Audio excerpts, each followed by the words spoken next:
that you once delivered poop in a pizza box? You've got a version of the story. I was producing the Red Hot Chili Peppers and I was mixing their album. Actually, it used to be called Swan. So it's Flea and Swan. They came in and they listened to it and they said, we're going to go to the toilet and take a shit. Without thinking, I said, oh, that's fantastic. Bring me one back. 5 minutes later, the door opened and then Flea came in with a pizza tray covered in steaming hors d'oeuvre and placed it on the mixing desk. And of course, I knew this was coming, but the engineer had no clue. He literally ran screaming from the studio. And he was last seen running down Sunset Avenue. Did you ever work with him again? No. Who are you guys interested in seeing on this bill? Because, I mean, it's a pretty heavy punk rock, heavy metal sort of festival. I mean, you guys are associated with a punk movement on some level. I really like Queens of the Stone Age. Yeah. And I think that's a really interesting band. I mean, I think that a lot of things become a bit clone-like. Yeah. And there seems to be an identikit sort of sound and look and way of performing. And I think Queens of the Stone Age has got an originality about them. I mean, last night, while we were playing pool, they were playing the most majestic Australian rock band of all time, AC/DC. I utterly love AC/DC. And I compare bands that like on a bill like this with AC/DC. Hard rock template. And I like the simplicity of it. And what you're looking for is sheer crazy intensity. I mean, Angus Young and his schoolboy outfit and Bon Scott back in the old days, fantastic. And so that's what I compare them to. Does Slayer measure up? It's difficult to compare things to AC/DC. It's like comparing stuff to Led Zepp. But Yeah, Slayer are great, yeah. So what prompted you guys getting back together? Well, we've always been together, really. I'm going to break into song, actually. Yeah. We've always been together.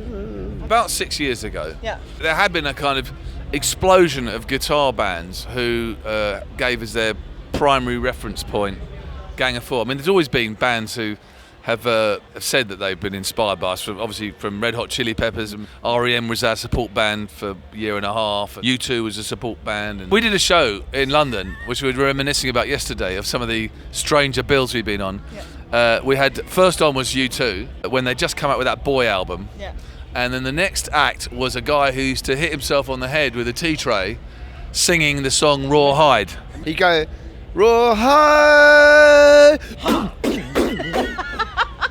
Obviously, U2 had just finished doing their stuff, and on came the guy with the tea tray, and then we had this comedian, Alexi Sale, basically insulting the audience. Using the C word way too much. My mother was there, yeah. She said, why does he have to say that all the time? When we started off, she turned up to some of the shows, and then I said to her, I really don't think you should come anymore. She came along to a show, and we had this band, and they were all sort of shooting up heroin in the toilets. What were they called? I can't remember. They were not Red Hot Chili Peppers. Those boys don't take drugs. They've never touched drugs. One of them got his tourniquet wrong, and there's blood all over the toilets. And my mother walked in. So you guys have played some pretty interesting bills. I'm going to get back to the guitar band reference. So many bands, Franz Ferdinand to the Future Heads to Block Party and all this kind of stuff. And they said themselves, they started off doing this thing, that there was a quite explosion of interest in us, and that then led to a totally different audience for us. In Europe, the majority of our audience are probably under the age of 25.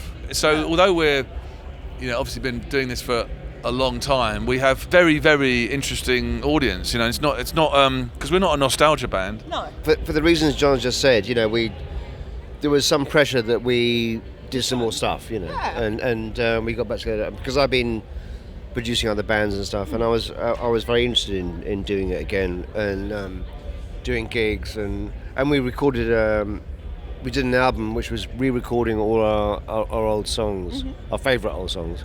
After a bit of time, we decided that it would be more interesting if we actually did some new songs. Morrissey got really shitty that wasn't it your Prime Minister or something basically said he was a big fan, and he was like, you can't like them. Has there ever been any bands where you're just like, oh, well, do you have to reference us? It's very interesting you say that, because David Cameron is a big fan of Gang of Four, which I don't know how to take that, but he has an iPod, and I know for a fact he's got entertainment on it, and listen to it, and I happen to know this for a fact. Do you approve of this? Are you going to take a stance on like our friend Morrissey? Totally fine with it. I mean, if David can learn one or two things from Gang of Four, maybe you could teach him a few things about how to run a country. I think You know, our records are a sort of manual for life. They're a manual for politics. They're a manual for how you run a country. And if just people just pay attention and listen and you know, If we were to learn one thing from Gang of Four, what could we learn? you could learn how to be happy.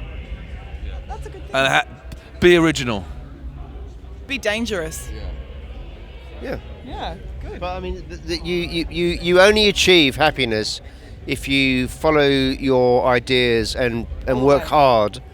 You have to work hard. You don't just nothing comes easy.